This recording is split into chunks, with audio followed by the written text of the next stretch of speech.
Oh, y'all having a way too much fun. I see everybody talking outside. Y'all having fun? All right, well, we're just getting started. As mentioned earlier, we have a series of story showcases that we're excited.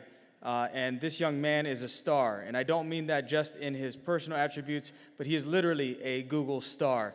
It's one of these great initiatives that we're highlighting as part of our story showcases today. So we have a brief video highlighting the Google Stars program.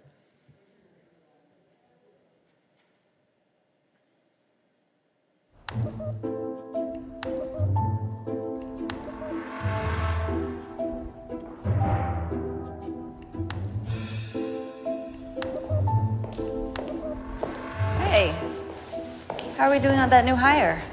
I'm having a little trouble finding qualified candidates. What does the posting say? Well, let's see here.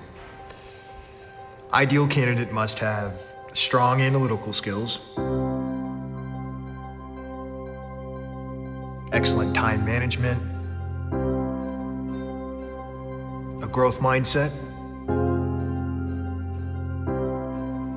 great interpersonal communication skills, works well in teams, and must have a 4-year degree. Yeah. What if we did this?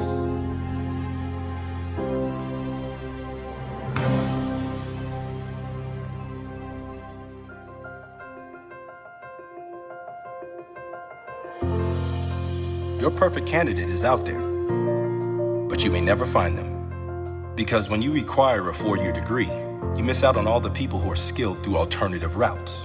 We call them stars. People who have learned valuable skills on the job through military service or training programs.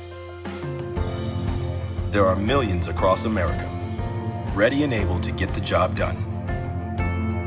Imagine the talent we could tap into if we hired people for the skills they've got, not where they got them. Let's change the way we hire. Look to the stars and see what you're missing.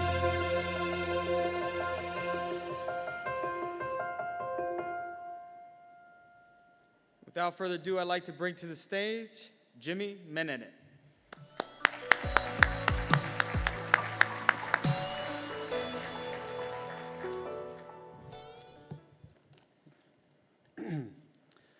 Imagine waking up in the dead of night, being awoken by the blaring sound of an alarm, signaling to you another grueling day ahead.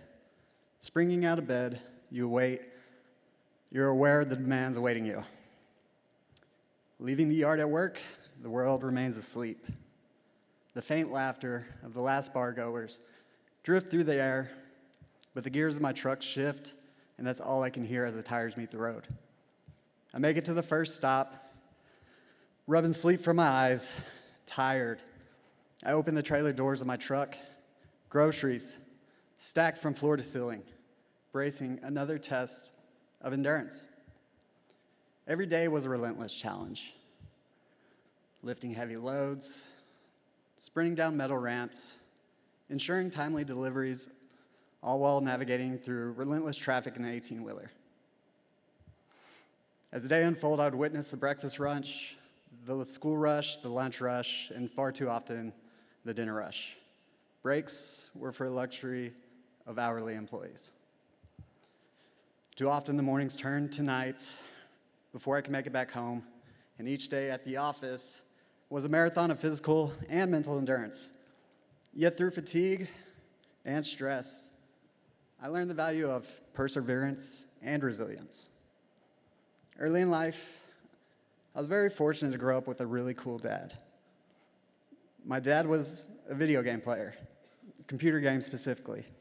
We grew up out here in the Dallas-Fort Worth area where id Software was founded. These visionaries put out some of the hottest games in the 90s. Doom, Wolfenstein, Quake. My dad, being an avid video game player that he was, he found his way into similar circles. And I remember some of the coolest parties when I was a kid.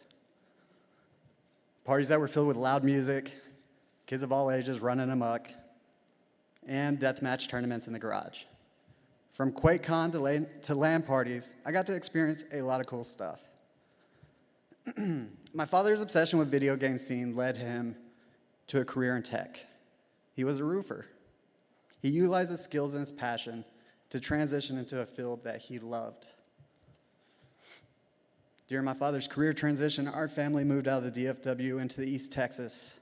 I watched my father work tirelessly, and my sister was an Olympic-bound gymnast, which had its own rigorous schedule and regimen that my mother managed. Unfettered internet access became my main source of fun as a child. Home alone, I often broke things. But you never really want to call your dad and have him troubleshoot things over the phone. If you think your help desk is bad, imagine calling the help desk and having your dad pick up. We all know what happens when we touch our dad's thermostat, but have you ever touched your dad's router? Needless to say, I learned to fix things as much as possible without having to drag him into it. In my teenage years, my dad threw a CompTIA A+ book at me, telling me that if I wanted to have a good job, I needed to become a Linux admin. I could drink coffee all day long and make backups. It'd be perfect for me. Although the book was already a decade old at the time, he relayed that not too much has changed. This would be a good spot to start. Like most teenagers, though, I did not take my father's advice. Time had went on. I had my own mishaps, my own adventures, which led me to my own career as a commercial truck driver. In the beginning, it wasn't too bad. It was a lot of hard work, but the money was good. Despite waking up super early, the schedule wasn't that bad. It was a great gig for somebody like me to make a decent money without a formal education. But then everything changed. The world changed. We all witnessed the chaos that the world leapt into during the pandemic, and I really don't have to go over all that. But when the world flipped upside down, my work changed. Everything at work changed, and during this time, my father became sick. He developed small cell lung cancer, and this cancer was very aggressive, and we lost him shortly after diagnosis. Losing a father is enough to turn one's world upside down. But also having to deal with the rest of the chaos that the world was enveloped in during the same time was a lot. My job became a stranger to me. I began working longer hours, and my earnings diminished weekly. This caused a lot of stress upon me and my family. Having children of my own now, they would often communicate their hatred for my job. They would ask me to quit. This would really strike a nerve in me, and it would make me reflect upon my youth whenever I was home alone too often. I understand what it's like to not have a father in the house. My wife, constantly worrying about me, my well-being, springing up in the dead of morning, leaving her in bed to lay by herself every morning, wondering what is my safety conditions? Am I even going to be able to come home and satisfy my homely duties for my wife? This was so much stress for us. Things were becoming overwhelming. I needed a change. And I wasn't sure what to do other than reflect upon what my father had told me before. I always enjoyed computers, and I thought I knew a lot about them. The idea of a Linux admin sounded amazing, but I knew I couldn't dedicate the time in front of the keyboard at the moment. So I started racking my brain on what can I do. I knew about network engineers. I could start there. I tried to go for the CCNA certification, but the requirement to be in front of the computer was just too great. I was already over the road 70 hours every week. So I began to look at cloud certifications. Then everything I read said you don't start in cloud. So I began to grow even more discouraged. One day I stumbled upon a video explaining Google cybersecurity certification. This really interested me. It was the perfect combination for me for theory and practice. I would listen to theory all week long while driving. I would come home on the weekends and I would do projects for the certification. I was really enjoying this. This information was short and chunkable knowledge and was interactive, and I was able to get hands on keyboard experience during the weekend, and do projects utilizing SQL, instant response, and even scripting. I was so eager to learn that I completed the certification within a month. This certification program provided a strong foundation in cybersecurity fundamentals, which I further solidified by pursuing the industry standard CompTIA Security Plus. I then turned back to cloud. I began working on projects that I could put on my resume. I had to get experience somehow. I began mimicking cloud migration, creating virtual networks and infrastructure, and trying to secure it all via the cloud. I was constantly applying and refining my resume daily. I would send out dozens of applications a day, and honestly, I was losing hope again. My applications were constantly getting rejected, and I was doing more and more projects for the fun at this point than it seemed like for the learning. I was about to give up. One of the most beautiful things about the certification that I had finished was the focus on hireability. Of all the things that I was persistent on, one of the things that I failed to neglect was the third-party job board that was eternal for the certificate holders. I reluctantly signed up and I added my resume to the board. Shortly after that, I was contacted by a recruiter who said there was an opportunity for people who work, or people like me, for people who skilled through alternative routes, a STAR, a job in cybersecurity. I immediately applied, but mentally I was still in defeat. A week passed. I had received an email that I was going to be considered for an interview. I was ecstatic. I prepared for this interview as much as possible. And when that day came, I thought I blew it. I couldn't believe it. I had this opportunity in my hands and I let it go. But then I got a call for a second interview. Ecstatic again. I prepared, I poured my heart into it for everything that I had. Though the wait seemed like an eternity, I received an offer letter. I had made the cut.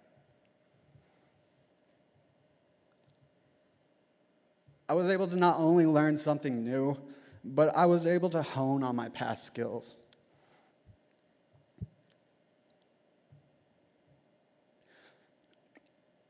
My past skills were relevant in a brand new industry, and I was able to take that on and showcase that. So, not only was I able to showcase my prior skills, I was able to showcase how eager I was and how passionate I was to change my life. So I stand here before you, not seeking any type of accolades, but I just want to show you as a testament that unwavering belief in oneself can propel yourself forward further than anything you could possibly ever imagine. When the point feels like giving up, don't. Believe in yourself continuously.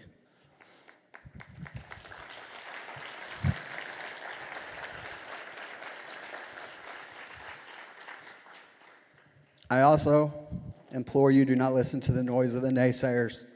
Be inspired by your ambitions. For no one starts in cloud. As my first role in tech, I am a cloud security analyst, working for an amazing company that values my contributions and offers boundless growth opportunities. Most importantly, I now get to do something I love. I get to spend precious time with my family. I can support my wife and inspire my children. And I thank God I never gave up on myself, no matter how many times I wanted to. I want this to be a rallying call for anyone